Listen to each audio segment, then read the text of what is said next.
Imagine when you get up in the morning that you put your feet on the ground, you stand up, and right before you're ready to leave your home or go to work if you're working at home, there are 6 buckets lined up, and you pick up 2 of those 6 buckets, just 2 of the 6 buckets.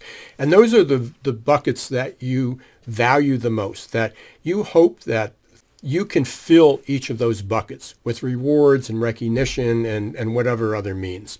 And then you go home and you look in your bucket and you see, is it full? Is it half full? Is it full?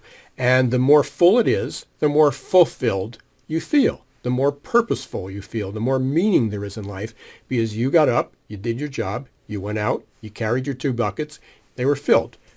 That sounds like an ideal world. But what happens in many companies, or for many people, is that you do the same. You pick up the buckets, you carry them to work, and then at work, your boss tells you to leave them at the door, put them in your locker, and they're going to give you their buckets to fill. So you go through all your motions and your communications and your work, and at the end of the day, you deposit those 2 buckets, and then you pick up your 2 buckets and they're empty. Not so fulfilled, not so engaged, not so happy. This happens every single day.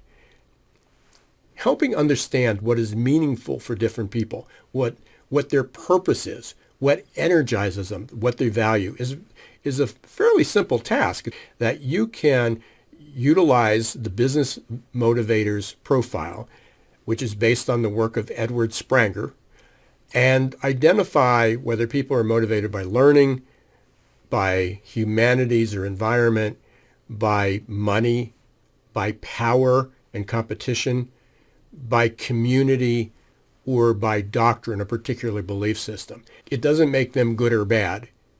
It's just what they value.